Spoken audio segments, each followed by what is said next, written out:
Bosnya ngaku, anak buahnya juga ngaku kalau overclaim ya. Mungkin karena kita bukan dokter, jadi SS gercep minta maaf. Padahal produk dia baik-baik aja kok. Aneh. Nggak baik-baik aja sih. Overclaim tetap overclaim ya.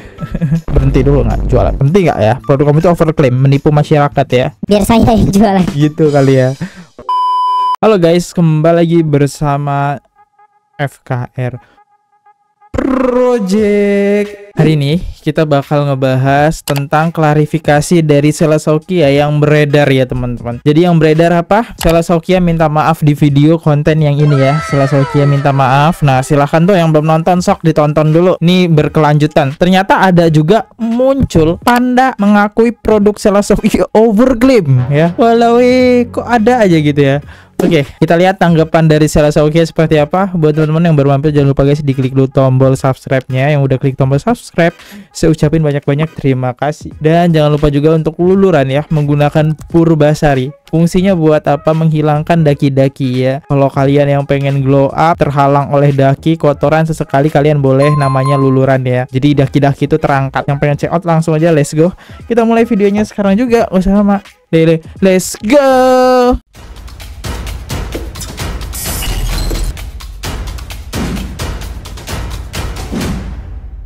Oke, kita nonton sedikit ya, di mana Selesaukia itu minta maaf dan mengakui produknya overclaim ya. Saya di sini meminta maaf sebesar-besarnya atas kesalahan yang telah kami perbuat, atas kesalahan produk kami yang overclaim. Bicara tentang overclaim, apakah itu karena mengandung zat berbahaya? Terus biasanya ketika ada potongan di mana Selesaukia membuat video permintaan maaf, pasti ada kucuk-kucuk podcastnya Bepom. Nah seperti ini. Itu karena mengandung zat berbahaya atau kelebihan atau kekurangan. Semuanya itu adalah pidana. Yes. Pidana dalam konteks kalau zat berbahaya kan bisa merusak tubuh pemakai atau konsumer. Kalau dia kelebihan juga bisa berbahaya. Bisa berbahaya karena mungkin kelebihan dosis. Kalau dia kurang juga bisa berarti tidak punya efek. Itu penipuan. Jadi kesimpulannya semuanya itu adalah semua jenis overclaim adalah penipuan. Iya. Kalian lihat seperti itulah. Jadi membuat statement banyak netizen nih. Bepom lama dia udah mengakui loh greget. Dulu disuruh minta maaf susah. Kata maaf gampang sekali. Ingat loh, tabur tua itu ada. Tinggal tunggu karma datang dengan sendirinya Rahma. Hayo, siapa yang sudah kena minta maaf? Kok kenapa baru minta maaf ya? Kenapa nggak dari kemarin-kemarin sih? Sebenarnya ini video udah lama ya guys ya. Dan itu udah kita bahas di konten yang ini. Dan alasannya kenapa video ini di-up sudah dibahas di sini. Oke, kita lanjut lagi versi Panda nih ya, yang mengakui overclaim. Anggota dewan yang terhormat, Bepom, Polri, ayo ditindak. Jangan cuma minta maaf dan mau berbenah. Ini pidana kan? Bosnya ngaku, anak buahnya juga ngaku kalau overclaim ya. Kita lihat videonya. Ini pas momen ngelabrak doktif ya teman-teman. Kemarin overclaim bener, kita nggak akan ngelawan. Kemarin overclaim bener, kita nggak akan ngelawan karena bener overclaim. Tapi kemarin overclaim kita memang mengakui kami overclaim, betul kami memang overclaim. Nemu aja videonya ya. Ini si Panda ya, Arif Alpanda mengakui sendiri produknya overclaim ya. Mengakui. Kita lihat ya dari klarifikasinya si Selesaukia. Gak usah lama karena video ini emang udah viral banget ya teman-teman. Contohnya konten saya yang ini viral banget buat dibahas. Kita lihat ya klarifikasinya Selesaukia setelah viral. Bisa ditampilin ya. Ini dari Instagram Selesaukia official, bahkan tulisannya di sini. Terus di sini dia memposting video ini. Permohonan minta maaf digoreng dan dipelintir. Selesaukia ngelus dada. Itu permohonan maaf dan desakan dari doktif karena kita tidak tahu harus berbuat apa, dan kita pun langsung berbenah. Kata overclaim itu apa sih? Kita tidak jual produk berbahaya seperti Hakio dan merek kucit ya. Netizen, saya kalau jadi SS juga mungkin akan minta maaf karena didoxing dan direcokin mulu. Mungkin karena kita bukan dokter, jadi SS gercep minta maaf. Padahal produk dia baik-baik aja kok. Aneh. Nggak baik-baik aja sih. Overclaim tetap overclaim ya. Walaupun emang nggak berbahaya. Tapi itu kata Bepom, ingat itu termasuk produk penipuan ya. Kita lihat ke Instagram aja ya langsung ya. Kes beredar video permintaan maaf Selesaukia dan Dr. Reza Gladys. Kini tim buzzer menggiring opini seakan produk mereka yang salah. Usut usut punya usut, ternyata permintaan maaf mereka karena adanya tekanan dan doxing dari Doktif. Fakta membuktikan dengan munculnya rekaman kini terjawab mereka punya karena salah, tapi memang rasa takut dari doxing Doktif dan tidak mau membuat kegaduhan. Netizen, mata dan telinga kalian pasang sekarang, jangan denial ya. Itu Dr. Reza ya. Saya Dr. Reza Gladys. Saya Dr. Atoba Mufid. Pertama saya ucapkan terima kasih banyak kepada dokter detektif yang telah mereview salah satu produk kami. Dan saya ucapkan terima kasih juga kepada seluruh customer Glavicia yang sudah memberikan kepercayaan menggunakan produk-produk Glavicia dan perawatan di Glavicia. Kami sangat menerima kritik, saran, dan masukan dari semua pengguna Glavicia, dari semua customer kesayangan kami, dan semua kekurangan kami akan menjadi bahan evaluasi untuk kami. Dan bila ada beberapa konten saya yang kurang berkenan bagi masyarakat, saya mohon maaf dan saya akan memperbaiki. Sekali lagi saya ucapkan terima kasih banyak kepada masyarakat Indonesia dan customer Glavicia, dan mohon maaf apabila ada ucapan yang kurang berkenan. Terima kasih semuanya. Assalamualaikum.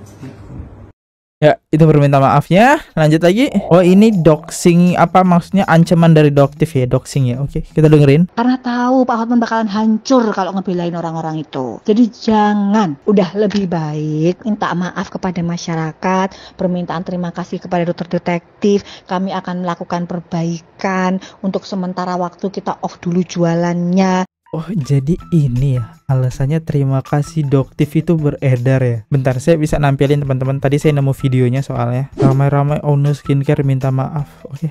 Nanti sebagai brand owner dari Daviana Skincare, video ini dibuat atas dasar kesadaran diri yang menganggap selalu benar apapun keputusan yang saya buat. Saya sudah salah mengartikan atas kritik yang saya dapat dari orang lain bertujuan tidak baik untuk brand saya. Terkhusus kepada dokter detektif, saya meminta maaf atas perilaku saya. Assalamualaikum wabarakatuh. Saya Sela Saukia, owner dari brand SS Skin, mengucapkan terima kasih banyak atas kritik dan saran kalian untuk produk kami. Saya di sini meminta maaf sebesar-besarnya atas kesalahan yang telah kami perbuat, atas kesalahan produk kami yang overclaim. Ini terakhir nggak dikasih produksi lagi sama sekali. Kita besarnya dari ini loh sayang. Kau jangan nangis lah, aku jadi mau ikut mewek loh. Sedih woy, jadi ikut nangis aku. Jadi minta maaf ya untuk semua customer kita kalau nantinya kalian cari paket komplit kita udah nggak ada lagi. Assalamualaikum warahmatullahi wabarakatuh. Saya Cindy Piorla. Dan saya Randy Kauan. Dalam kesempatan ini saya ingin meminta maaf yang sebesar-besarnya. Dan saya juga mengucapkan banyak terima kasih kepada para dokter yang memang sudah meluangkan waktunya, sudah menyempatkan diri untuk mengedukasi produk kami. Banyak ya. Dari brand Jasmine Beauty, dan saya juga memohon maaf yang sebesar-besarnya kepada dokter atas kesalahan saya, di mana dokter mendapatkan krim malam etiket biru dijual secara bebas dan tanpa konsultasi. Kejadian ini merupakan teguran yang sangat keras buat saya. Kalau etiket biru saya nggak peduli ya, kalau overclaim oke lah. Etiket biru itu sangat berbahaya dan itu membahayakan kita semua. Muka kita bakal rusak. Overclaim tetap sih salah, tetap salah. Penipuan itu juga ya. Lanjut. Dan saya akan belajar untuk lebih baik lagi untuk mentaati segala aturan yang sudah berlaku. Dan kepada seluruh customer setia Jasmine Beauty yang saya cintai, tidak perlu khawatir, tidak perlu takut karena produk Jasmine Beauty sudah BPOM. Perkenalkan, nama saya Tika Sartika Dok. Saya pemilik dari Jiglo Skincare, dan saya juga di sini ingin meminta maaf atas kesalahan yang sudah saya lakukan, di mana produk tersebut yang tidak seharusnya dijual secara bebas tanpa konsultasi. Di sini saya belajar untuk tidak melakukan dan mengulangi hal yang sama, dan saya memastikan untuk tidak mengulanginya. Dan di sini juga saya belajar untuk mentaati apa yang menjadi peraturan. Terima kasih sekali dokter, karena menurut saya ini adalah teguran yang membuat saya jadi semakin belajar. Dan untuk para customer Jiglo, teman-teman yang saya cintai, jangan takut, jangan khawatir, produk Jiglo sudah BPOM semuanya. Assalamualaikum warahmatullahi wabarakatuh. Salam sejahtera untuk kita semua. Perkenalkan, saya Ade, owner Apotek Permata Bunda. Dalam kesempatan ini saya menyampaikan klarifikasi dan permohonan maaf yang sebesar-besarnya atas kesalahan prosedur yang terjadi saat live di penjualan obat sosial media. Atas kondisi tersebut, kami langsung melakukan perbaikan sistem agar hal tersebut tidak terulang kembali. Kami berkomitmen dengan sungguh-sungguh akan mentaati segala regulasi yang berlaku. Kami mengucapkan terima kasih kepada semua pihak atas kritik dan peringatannya. Dalam hal ini akan sangat memacu kami untuk menjadi lebih baik. Apotek Permata Bunda akan terus memberikan layanan terbaik kepada masyarakat. Selamat pagi. Perkenalkan, nama saya Dr. Angel, selaku owner dari Oke, ini Dokter Angel ini salah satu yang tertolong oleh Doktif sih teman-teman ya. Dia nggak sadar kalau produk dia ternyata emang overclaim. Dia melakukan uji tes sendiri, ternyata emang overclaim gitu. Itu karena kesalahan dari pabriknya ya. Ya, ada sisi plusnya juga sih, positifnya dari Doktif ya. Kita lihat deh komentarnya aja deh. Hidup Nikita Mirzani, no one. Harus ditahan, minta maaf, diterima, tapi tetap diproses kan.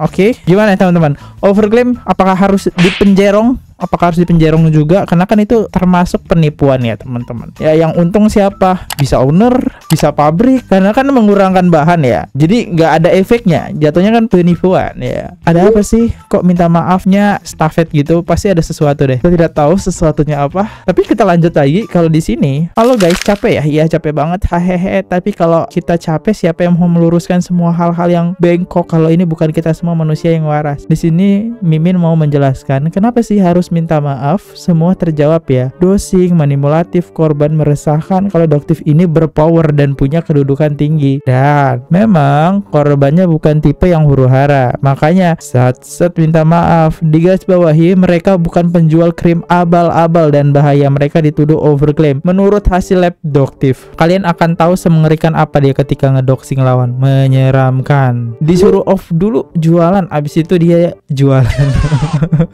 Walau next dulu jualannya fix, nggak suka lihat orang lain sukses. Idi ya. Ini komentar dari netizen ya. Lanjut lagi. Disuruh minta maaf dan off jualan. Ya lu mau jualan live juga kan Dok? Saat itu terbukti dia live jualan seharian. Ikutan harga ambiar segala, mau kuasai pasar TikTok sendirian. Dan skincare biasanya rame disuruh off. Apakah itu salah satu motif Doktif ya teman-teman? Ya ini dari klarifikasi Selesauki ya. Intinya dia terkena doxing atau bisa jadi kayak ancaman lah sama Doktif ya. Udah, kamu berhenti dulu nggak jualan? Berhenti nggak ya? Produk kamu itu overclaim, menipu masyarakat ya. Biar saya yang jualan. Gitu kali ya. Kalian udah denger belum permintaan maaf dari Sheila Shokia? Udah denger permintaan maafnya? Sudah. Aku dari kemarin ngeliatin lucu. Udah ada pengakuan produknya overclaim. Jadi udah ya, cukup ya. Buat Bapak Uya Kuya dipersilakan waktu dan tempatnya Pak. Sangat dipersilakan waktu dan tempatnya. Oke teman-teman. Udah terlanjur. Nasi udah jadi bubur. Udah ada yang terlanjur masuk. Bahkan udah laporan ke sana kemari. Ngadu ke sana kemari. Bukan memperbaiki, malah bikin tambah panas. Aduh. Iya, amnesia semua. Kemarin mereka datang nyamperin rame-rame, mempersekusi Doktif, terus ngadu di acara podcastnya Uya Kuya. Seperti seolah-olah produk saya itu udah gak kenapa-napa, itu gak ada produk oplosan. Terus mau mencoba untuk lempar body gitu kan ke siapa itu yang menjual. Harusnya Doktif gak melindungi yang menjual. Logikanya justru kenapa tuh barang masih ada di luar. Bukan lu kayak cuci tangan gitu loh. Kenapa tuh produk masih ada di luar. Berarti apa? Kamu tidak menarik dan tidak melakukan pembersihan kepada semua orang-orang reseller-reseller yang pernah ngambil produk kamu. Seharusnya kamu ambil tuh kembali produknya, kamu ganti rugi ke resellernya. Itu baru tepat. Kalau kamu masih marah-marah, ya lebih kasihan lagi resellernya, benar. Gak mau rugi, pelit. Jangan pelit dong, gimana sih? Masa ngeluarin duit dikit aja? Ya itu kan konsekuensi dari akibat menjual dengan sembarangan. Jangan begitu. Harus punya rasa kasihan sama reseller, sama orang bawah. Iya kan? Kamu owner. Kamu yang punya brand. Terus kamu malah mempertanyakan kenapa masih dijual. Orang butuh makan. Masih ada barangnya, ya jelas lah. Dia beli tuh barang dari dirimu. Harusnya dirimu mengambilnya, menggantinya. Sehingga tidak ada lagi barang di luar yang beredar. Seperti owner yang satunya itu, si Cindy. Cindy udah bener tuh. Sampai ke Kalimantan 34 juta loh dia keluar uang. Demi mengganti rugi. Iya, itu ada si Cindy tuh. Ini maunya untung aja. Pas untung lo enak-enak. Nyaman-nyaman lo. Flexing-flexing pas lagi untung berat. Giliran udah banyak yang rugi ketahuan. Pas untung flexing-flexing. Walau. Agak kena gitu kata-katanya. Pas untung flexing-flexing. Siapa tuh? Barang yang gak boleh ditarik semua. Lu pura-pura cuci tangan, ya kan? Biasanya cuci-cuci. Iya, nggak bisa kayak begitu. Sekarang mau minta maaf apa? Udah jalan, prosesnya udah berjalan. Mempersekusi Doktif juga disaksikan seluruh mata memandang. Berapa ratus orang ratus ribu orang menyaksikan mata kelakuannya kayak gitu. Kemarin juga anak buahnya keluar dari kantor polisi petentang-petenteng. Siapa si Panda? So bangga karena masih bisa menghirup udara segar ya. Capek deh. Itu makanya Mamski kawal terus. Gak bakal gue diem-diem baik. Iya yang kasihan NM, bener. Oh kalau mulut si Vendoy itu gila itu. Tuh udah jangan tanya lagi deh, gue udah gedek banget, udah kesel banget. Kalau Vendoy sih ketahuan banget itu dia takut miskin. Sangat takut miskin. Makanya mati-matian bela kayak seolah-olah itu punya dia tuh, padahal bukan punya dia. Vendoy alias Pandidos. Yang mulutnya paling lantam. Laporannya insya Allah Doktif yang di Jakarta Timur jalan ya dok. Karena tuh si Pandidos itu udah harus kena beneran asli. Dan sorry ya SS. Sebenarnya kalau lo dari awal bebek aja sama Doktif sama kita semua, insya Allah tuh lo dari awal aman. Tapi ternyata lo gak begitu. Ternyata lo masih punya rasa gue gak bisa. Iya dia meninggikan diri sangat. Karena udah biasa kayak semuanya lancar kok nih, gampang lah buat gue kayak gitu loh. Siapa sih yang gak kenal, yang gak tahu. Jadi makin sombong. Orang makin sombong kan udah gue bilang di tahun ini nih, di tahun ular, lu semakin sombong, lu semakin nyungsruk. Jangan kau sombong di tahun ular atau di tahun-tahun yang lain juga sama lah. Tapi terutama di sini nih, tahun ular ini, tahun yang bisa membongkar kebusukan yang bertahun-tahun disembunyikan. Kebusukan yang tahun dari yang paling bisa membongkar rahasia adalah tahun ular. Mereka harus masuk, udah nggak bisa. Mereka udah bikin kacau. DPR Komisi 6 udah terima laporan keluh kesahnya Doktif dan dokter-dokter yang lainnya. Ditambah waktu kemarin ke Komisi 6 itu ada korban-korbannya. Gak mungkin semua anggota DPR itu tutup mata tuh gak mungkin. Contohnya siapa? Bu Rike Diah Pitaloka sangat perhatian sekali dengan bagaimana yang terjadi di masyarakatnya. Ya Bu Rike Diah Pitaloka sangat care sekali sehingga bisa mendengarkan dan memberikan masukan yang positif buat kita semua. Ini ya dari nasihat dari Mak Waroka ya. Emma. Oke, sebenarnya sih gimana guys ya tentang produk Overgleam ini? Apakah benar atau salah? Ya jelas, kalau menurut saya salah. Ya kenapa coba? Mereka sebelum mengedar ya kualitinya itu selalu dicek. Mungkin tiap minggu, tiap bulan keluar dari pabrik. Emang sih mahal ya, tapi itu resiko jualan. Apalagi obat-obatan ya teman-teman. Itu jadi resiko kalian. Yang ngerasa ketipu siapa? Bukan kalian, kita yang ngerasa ketipu. Kita yang beli produk kalian ya. Itu ada kesalahannya ya di kalian kan guys ya. Karena dia keluar dari pabrik. Biasanya para owner bakal nyalain, oh iya saya nggak tahu pabriknya. Kalian nggak melakukan quality check gitu ya sendiri gitu ya. Makanya muncullah Doktif ya. Nah yang overclaim ini yang telah menipu kita, apakah akan terkena pidana atau tidak nih ini? Dan ya banyak entah itu buzzer atau netizen yang nyerang dari kata-kata statement dari BPOM, ketua BPOM. Ini bakal izin edarnya bakal dicabut nih ya. Kita udah nonton abis ya di konten yang ini. Bisa izin edarnya dimatikan, produknya ditarik, terus tingkat yang paling berat adalah pidana. Bisa dilakukan laporan polisi. Di abis tingkat laporan bisa penjerong gitu kan. Ya jelas lah itu produk penipuan. Ya kalian beli contoh Purbasari memutihkan, tapi nggak putih-putih kalian make. Yang ketipu siapa? Kita. Ya kalau ownernya mana ketipu ya udah dapat duit kita gak sih? Ya ini hanya pendapat saya ya. Ya ini intinya seperti ini. Gimana pendapat kalian? Bisa tulis di kolom komentar. Saya undur diri dulu. Kalau ada salah kata mohon dimaafkan. Oh ya jangan lupa jam 5 subuh peneman kalian buka sahur ya. Pagi kalian kita bakal ngebahas versi Uya-Kuya. Ini kan versi Salah Saugia. See you, goodbye, bye-bye. Jangan lupa subscribe. Oke guys, subscribe channel FKR Project. Jangan lupa kalian subscribe channelnya FKR Project. Subscribe channel FKR Project. Hai guys, jangan lupa untuk subscribe FKR Project.